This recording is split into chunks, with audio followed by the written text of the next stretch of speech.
Yo, what's going on? All right, so we are going to answer the question, why does the quadratic formula look the way it does? You've seen a polynomial written out this generically, like this generically, where you have a is some number in front of this x squared, b is some number in front of that x, and c is just a constant number. When you don't see any equal sign here, it's implying that this polynomial equals 0, okay? And the only thing that you need, the only technique you need is a technique called completing the square. And I can't spell well. I don't know if that's even how you spell completing. I'm absolutely a terrible speller.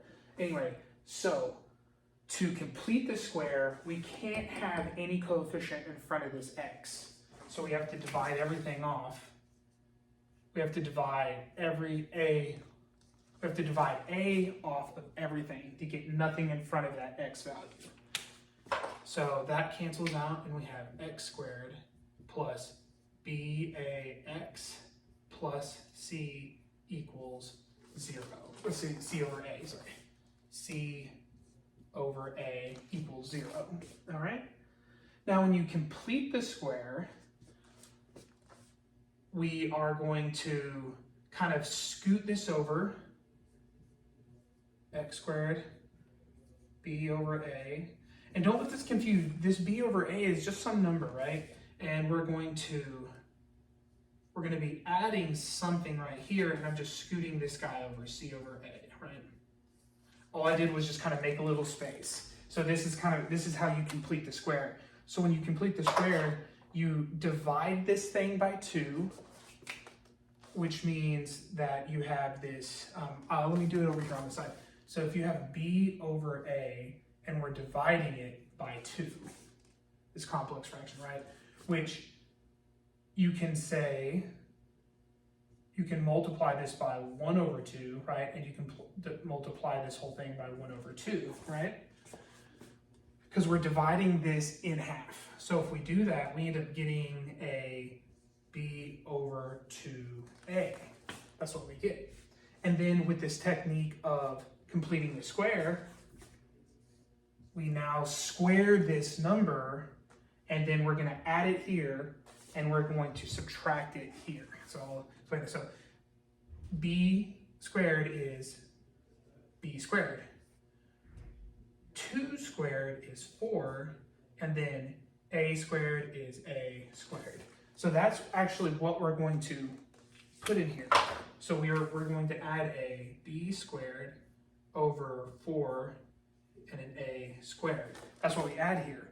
Whatever we add here, we have to keep everything even. So I'm actually going to scoot this over right here. I just scooted it over to make some space. If I added something here, I have to take away this same amount to keep everything equal to 0 because I just added something.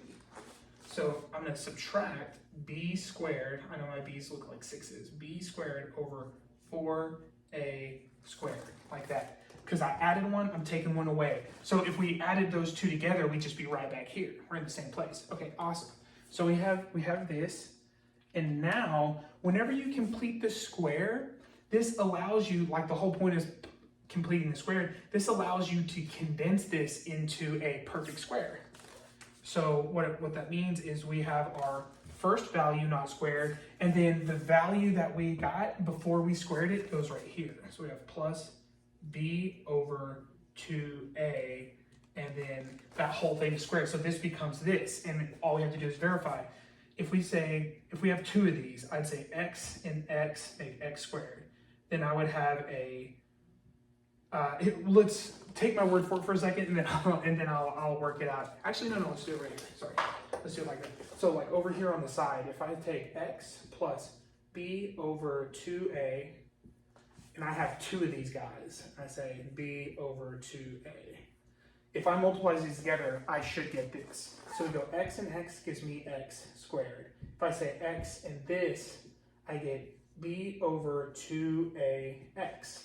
And then now we do the inside term, so we get another b over 2ax, and then we multiply the last one, which would be b squared over 2 and 2 is 4, a and a is a squared. We have this, then we combine this, which there is a half of this one and a half of this one means we get a whole.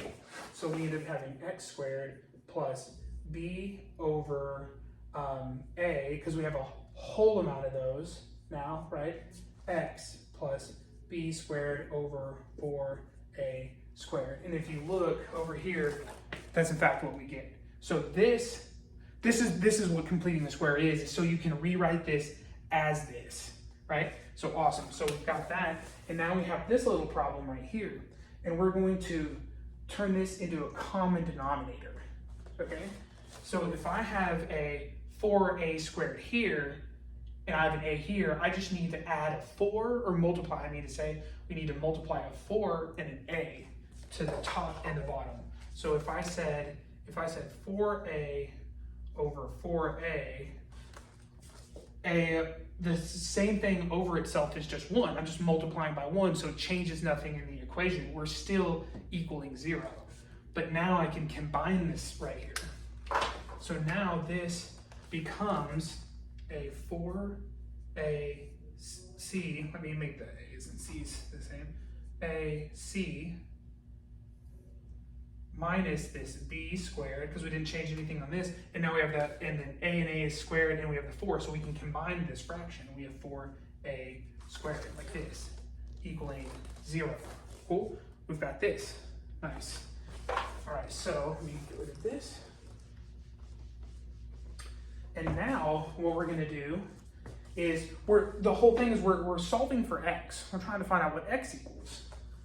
I'm gonna move this whole guy on this other side here, okay? So we're gonna come up here. So I'm gonna rewrite this, b over 2a, the whole thing is being squared, equal. I'm gonna subtract this over here, which all that's doing when I subtract this, it's just changing both of these signs. Because if I move this over here, this is now a negative in front of this, and if I distribute that negative, this becomes negative 4ac plus b squared. You see what I mean? So I'm gonna rewrite it, b squared minus 4ac over 4a squared. Okay, I just moved it over. Awesome. Well, if we're trying to get to this x, we need to take a square root to get rid of that 2. So let's do that. So I'm going to add a square root here to both sides. Once again, what you do to one side, you do to the other side. That is going to break this guy apart, and we get x plus b over 2a is equal to, and when you add, see this square root and that square cancel, so we're good. But when we add a square root over here, we always have to add a plus or minus. So, and then this guy, let me say it like this as well. When you square root this, you can actually split this square root up into 2 square roots from the top and the bottom. It's the same thing. You can basically think of it as distributing. So you just square root the top and you can square root the bottom. It's still just plus or minus. So if we do that, and the reason why I split it up is because this bottom one can be square rooted. See, the square root of 4 is 2. The square root of a squared, it just cancels that square. We get a. This top, we can't do anything with. So we've got b squared minus 4ac. Starting to look familiar? Okay, and now all we do is we just subtract this guy to this other side. So if we do that, we have, make sure I'm not in the way, we get x is equal to, we are subtracting this over here, we have this minus b, and notice 2a and 2a, it's the same denominator. I can put everything over 2a, we have to keep the plus or minus, and we have the b squared minus 4ac. And that is your quadratic formula. That's why it looks like it does. Right on? All right, sweet.